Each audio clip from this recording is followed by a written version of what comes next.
பிரதமரும் சரி நித்தி ஆயோக் அதிகாரிகளும் என்ன நினைச்சாங்க, முதல் முறையாக ஒரு தமிழ்நாட்டு முதல்வர் அரசியல் பேசாம பொருளாதாரம் பேசியிருக்கார். ஆனா முதல் முறையாக அவரை முதல்வரை பார்க்கும் பொழுது அவருக்கு ஒரு முன்னோக்கு இருக்கிறது. தமிழ்நாடு எப்படி வளர வேண்டும், தமிழ்நாட்டில் உள்ள இருக்கிற பொருளாதார பிரச்சனைகளுக்கு எப்படி தீர்வு காண வேண்டும் ஒரு திருஷ்டிகோள் வச்சிருக்காரு.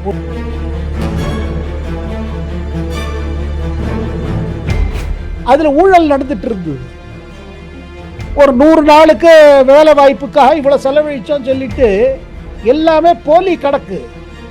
அதனால்தான் மத்திய அரசு பிரதமர் தலைமையில் ஒரு மீட்டிங் போட்டு இந்த போலித்தனமாக ஒரு படத்தை சொல்றதை நிறுத்தணும்.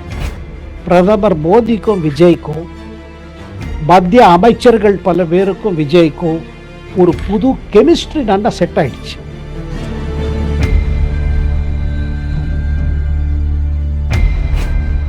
அதாவது மோடியோட நல்லா பேசிட்டு வந்ததுனால ராகுல் காந்தி கோச்சிப்பாரு, அப்படியெல்லாம் ஒன்றும் இல்லை. நல்லா போச்சு. அந்த நம்ம உள்ள நடந்த பிரவீன் சக்கரவர்த்தி கூட இருந்தார். ராகுல் காந்தி நல்லா தட்டி கொடுத்தாரு விஜய.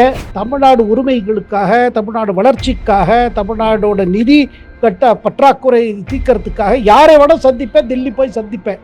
அதை வச்சுட்டு யாரும் அரசியல் பண்ண வேண்டாம். iPlus TV, India's #1 QLED TV, crystal clear picture quality with 3-year replacement warranty, smart voice, smart entertainment. 4ஆம் தூண் நேயர்கள் அனைவருக்கும் வணக்கம். இன்று நம் நிகழ்ச்சியின் சிறப்பு விருந்தினர் மூத்த பத்திரிகையாளர் சேகர் ஐயர் அவர்கள் இணைந்துள்ளார். வணக்கம் சார். வணக்கம் லலிதா. வணக்கம். 3 நாள் பயணமாக டெல்லி முதலமைச்சர் விஜய் அவர்கள் சென்றிருந்தாரு. நிதி ஆயோக் கூட்டமும் நடந்திருக்கு. அந்த நிதி ஆயோக் கூட்டத்தில் பல ஆலோசனைகள் நடந்திருக்கு. பல கோரிக்கைகளையும் தமிழ்நாடு சார்பாக விஜய் அவர்கள் முன்வைத்திருக்கிறாரு. அதை எப்படி பார்க்குறீங்க? என்ன மாதிரி நடந்துச்சு சார் அங்கே அந்த கூட்டமானது? எப்படி நடந்துச்சு? கூட்டம் நல்லாவே நடந்துச்சு. அவர் விஜயோட பங்கேற்பு அதுவும் ஒரு ரொம்ப நல்லாவே போயிருக்குது. அவரோட பங்கேற்பு, அவர் வைத்த கருத்துக்கள், அது பார்த்தீங்கன்னா பிரதமர் மோடி அதை தவிர்த்து மற்ற நித்தி ஆயோகோட இருக்கிற எல்லா அஃபிஷியல்ஸும் ரொம்ப அப்ரிஷியேட் பண்ணியிருக்காங்க. ஏன்னா ஸ்டாலின் பார்த்தீங்கன்னா சில இது போவே இல்லை, அவர் நித்தி ஆயோக் போகிறதே நிறுத்திவிட்டார். நித்தி ஆயோக்குங்கிறது என்ன கேட்டிங்கன்னா இந்த பிளானிங் கமிஷன் சொல்லுவாங்க, அதோட இதுதான் இது. அது பிரதமர் மோடி வந்த பிறகு, ஆட்சி வந்த பிறகு 2014 நித்தி ஆயோக்னு அதுக்கு பேர் மாற்றினாங்க.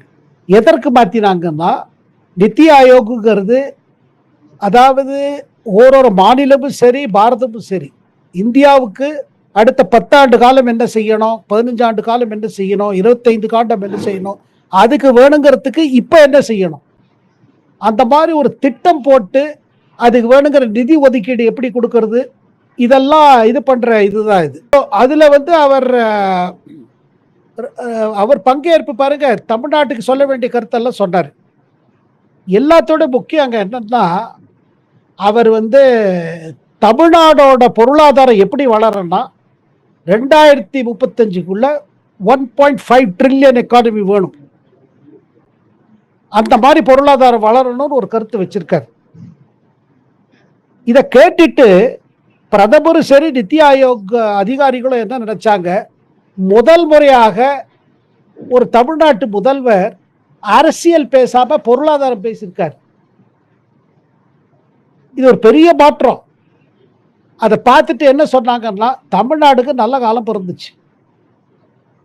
ஏன்னா நித்தி ஆயோக், ஆமா, அது அவர் நித்தி ஆயோகோட சேர்மன் நேற்றுக்கு பிரீஃபிங் பண்ணும்போது சொல்லியிருக்காங்க, நாங்கள் விஜய ஒரு ஒரு ஒரு கலைஞரை பார்த்தோம், ஒரு ஆக்டரை பார்த்துருக்கோம், ஒரு ஃபில்ம் பார்த்துருக்கோம்.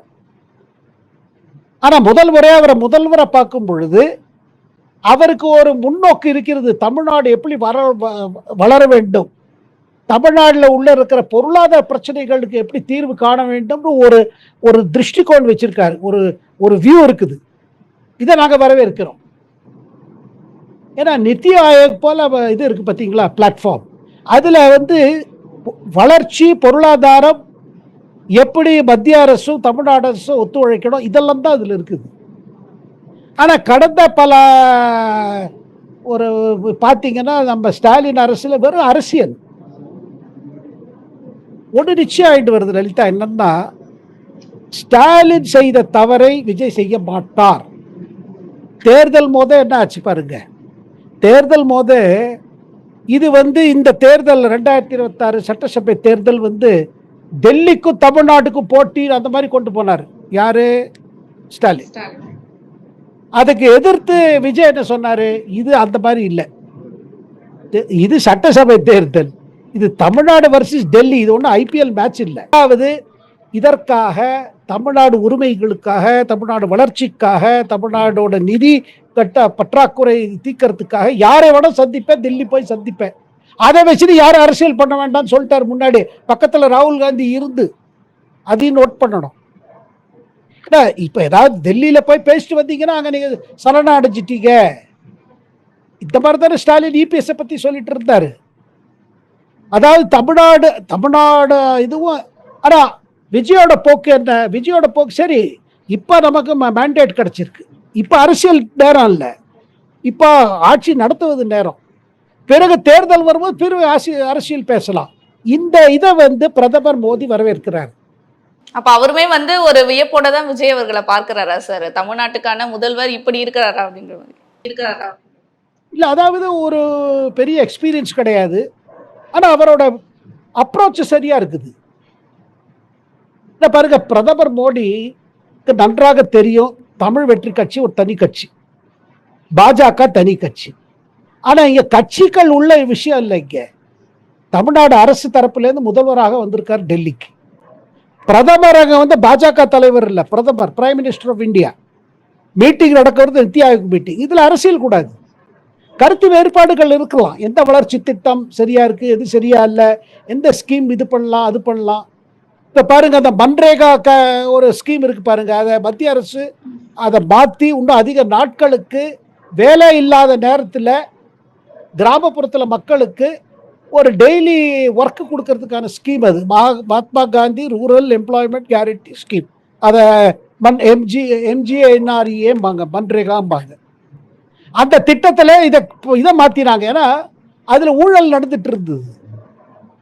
ஒரு 100 நாளுக்கு வேலை வாய்ப்புக்காக இவ்வளவு செலவழிச்சோம் சொல்லிட்டு எல்லாமே போலி கணக்கு. அதனால்தான் மத்திய அரசு பிரதமர் தலைமையில் ஒரு மீட்டிங் போட்டு இந்த போலித்தனமாக ஒரு பணத்தை சுரண்டதை நிறுத்தணும். அதனால புது திட்டத்தை கொண்டு வந்தாங்க. அது ஸ்டாலின் தலைமையில் இருக்கிற தமிழ்நாடு அரசு எதிர்த்தது. ஆனா விஜய் அந்த ஸ்கீம் என்னன்னு புரிஞ்சுண்டு இதுல மக்களுக்கு லாபம் அடையுங்கிறத இதை புரிஞ்சுட்டு அதை வரவேற்றாரு, ஒத்துட்டாங்க. அதாவது மத்திய அரசு எது செஞ்சாலும் அதை ஏதோ தமிழ்நாடோட இதை புடிங்கிட்டு போற மாதிரி விஷயம் இல்லை, பறி போறதுன்னு ஒரு ஒரு நெரேட்டிவ் இருந்து பாருங்க. அந்த நெரேட்டிவ் விஜய் உடைச்சிட்டார். அதற்காக விஜய் பிரதமர் கை கோத்துட்டாரு பாஜக டிவிக்கு, அதெல்லாம் அது பேச்சே கிடையாது. தேர்தல் நேரத்தில் பாஜகவை எதிர்த்து எப்படி செயல்படணுமோ விஜய் செயல்படுவாரு, அது வேற விஷயம். ஆனா தேர்தல் 5 ஆண்டு காலத்துக்கு ஒரு தடவை வருது. பிரதமரோட இது இருக்கு பாருங்க, good politics is also good economics. நல்ல அரசியல் என்பது நல்ல பொருளாதார கொள்கை, அதுதான் நல்ல அரசியல். அதுதான் பிரதமரோட ஒரு எப்போதும் இருக்கிற ஒரு இது. அதே தான் விஜய் இது பண்ணிட்டார். விஜயோட அப்ரோச் பார்த்தீங்கன்னா அதே மாதிரி தான் இருக்குது, பிரதமர் அப்ரோச் அப்படித்தான் இருக்கு. இது நாட் ஓன்லி விஜய். லலிதா, நேத்திக்கு டெல்லியில் நடந்த நித்தி ஆயோக் மீட்டிங்ல ஒரு புது திருப்பம். கர்நாடகாவோட முதல்வர், காங்கிரஸ் முதல்வர் DK சிவகுமார் லைனை மாத்திட்டார். நம்ம சித்தராமையா லைன் கிடையாது, இப்பதானே வந்துட்டாரு அவர் இது பண்ணி. அவர் சித்தராமையா மீட்டிங்கே போல, ஸ்டாலின் போல சித்தராமையாவும் பல நித்தி ஆயோக் மீட்டிங் போகவே மாட்டார். இல்ல அங்க போய் என்ன பண்ணணும். இப்ப DK சிவகுமார் பதவி எடுத்த பிறகு அவர் காங்கிரஸ் முதல்வர், அவரும் என்ன பண்றாரு, இல்ல நம்ம we have to cooperate and get funds for Bengaluru வளர்ச்சிக்கு. பெங்களூர்ல இருக்கிற அந்த பெங்களூர் மாநகரத்துல பிரச்சனைகளை அதை தீர்க்க வேண்டிய பண்ணியாகணும். அதே போல கேரளா முதல்வர் காங்கிரஸ் முதல்வர் சக்சஸ் அவர் லைன் வாங்குறாரு. இதுல பாத்தீங்கன்னா ஒரு நல்ல திருத்தம் வந்து, எந்த திருத்தம்னா மக்களுக்கு நல்ல திருத்தம். சும்மா 24 ஹவர்ஸ் பாலிடிக்ஸ் யாரும் தேர்தல் நீங்க சொல்லுங்க, தேர்தல் போகட்டும் அதை சொல்லுவாங்க, என்னப்பா அரசியல் பண்ணுங்க. ஆனா மத்த தேர்தல் ஆட்சி உட்கார்ந்து ஆட்சி வேலை போடுங்க, ஊழல் செய்யாது. இதான் விஜயோட போச்சு. இதை பிரதமர் வரவேற்கிறார். ஆனா அந்த கோரிக்கைகள் எப்படி பாக்குறீங்க? அதாவது ஸ்டாலின் அவர்களை போன்று பாஜக எதிர்ப்பு அரசியலை கையில் எடுக்காமல் மக்களுக்கு என்ன தேவையோ அந்த திட்டங்களை நம்ம பாஜகவுடன் இணைந்து இணக்கமாக கொண்டு வரணும்ன்ற முடிவுல இருக்காரு விஜய் அவர்கள். கட்டாயம் எதிர்ப்பார் பாஜக. ஆனா அதுக்கு நேரம் அரசியல், அதுக்கு தேர்தல் நேரம், எல்லா நேரமும் இல்ல.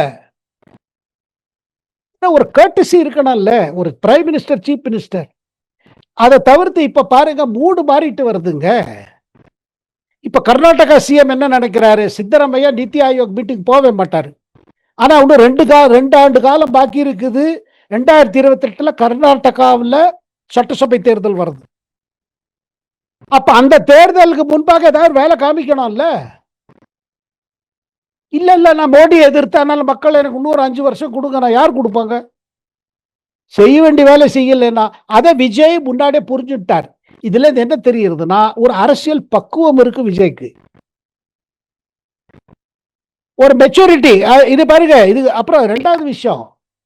அப்ப பாருங்க காங்கிரஸ் ராஜ்யசபா கிட்ட கொடுத்துட்டார். இப்ப காங்கிரஸ் ஒண்ணு சொல்ல போறது இல்ல, நீங்க மோடியோட பேசிட்டு வந்தீங்க, அது பண்ணீங்க, ஒண்ணு இல்ல. அப்புறம் ஒரு இது பாருங்க, இன்னொரு விஷயம் புரிஞ்சுக்கணும். அரசியலாவும் பாருங்க, காங்கிரஸுக்கு ஒரு ராஜ்யசபா கொடுத்துட்டார். இல்லைன்னா ஒரு தாவகா லீடர் போய் பார்லிமெண்ட்ல உட்காரலாமே. நமக்கு அந்த வம்பு வேண்டாம், நமக்கு ஃபுல் ஃபோக்கஸ் தமிழ்நாடு தான். அதனால எனக்கு தோணுது என்னன்னா அவருக்கு தமிழ்நாடு சிஎம்மோட டெல்லி விசிட் இதான் ஃபுல்லி ஆஃபிஷியல் விசிட். நீங்க டெல்லியில கூடவே இருந்து பார்த்துருப்பீங்க, அங்க என்ன நிகழ்வுகள் நடக்குது, என்னென்ன நடக்குதுன்றது முழுமையா உங்களுக்கு தெரிஞ்சிருக்கும் சார். ஊடகத்துல வராத ஏதாவது ஒன்று, சுவாரஸ்யமான ஒன்று அங்க நடந்ததா? நீங்க அதை நேரடியா பார்த்த செய்தி ஏதாவது இருக்கா சார்?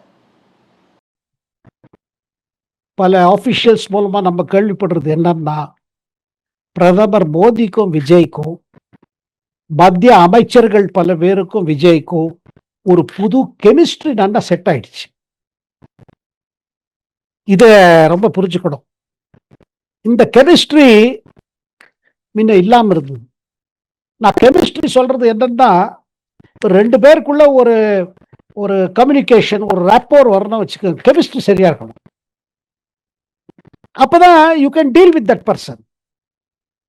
அதை டீல் பண்றதுக்கு அதுதான் அதான் தட் இஸ் ஆக்சுவலி மேனேஜ்மெண்ட். இல்ல, கருத்து வேறுபாடுகள் இருக்கும், ஒரு முதல்வருக்கும் பிரதமருக்கும் இருக்கும். ஒரு விஜய்க்கு தமிழ்நாடு முதல்வர் என்ற இதுல அவருக்கு கருத்து வேறுபாடு இருக்கும். மத்திய அரசுல சில பல பாலிசிஸ் சரியாப்படாது. ஆனா அது பேச்சுவார்த்தை மூலம் தானே சொல்ல முடியும், எங்களுக்கு இது சரியில்லை. இந்த மாதிரி அப்ரோச்ச பிரதமர் மோடி வெல்கம் பண்ணுவார். இதை தாண்டி அவர் கூட்டணி கட்சி தலைவர்களையும் பார்த்திருக்காரே சார். காங்கிரஸ் மூத்த தலைவர்கள் ராகுல் காந்தியை பார்த்திருக்காரு, சோனியா காந்தி அவர்களை பார்த்திருக்காரு. அந்த சந்திப்பு எப்படி இருந்துச்சு? அதாவது மோடியோட நல்லா பேசிட்டு வந்ததுனால ராகுல் காந்தி கோச்சிப்பாரு அப்படி எல்லாம் ஒண்ணு இல்லை, நல்லா போச்சு. அந்த நம்ம உள்ள நடந்த பிரவீன் சக்கரவர்த்தி கூட இருந்தாரு. ராகுல் காந்தி நல்லா தட்டி கொடுத்தாரு விஜய் ரொம்ப ரிலாக்ஸ்டா இருந்தாரு. அதுல என்ன தெரியுது, ராகுல் காந்திக்கும் விஜய்க்கும் லாங் ஸ்டாண்டிங் ஃப்ரெண்ட்ஷிப். 2 அரசியல் தலைவருக்குள்ள ஃப்ரெண்ட்ஷிப் வேணும். அங்க கெமிஸ்ட்ரி இல்ல, அங்க கெமிஸ்ட்ரி இருக்குது. கெமிஸ்ட்ரி எங்க எல்லாம் போச்சு? ராகுல் காந்திக்கும் ஸ்டாலினுக்கும் கெமிஸ்ட்ரி இல்லையே. அப்ப விஜயோட அப்ரோச் எப்படி இருக்குது?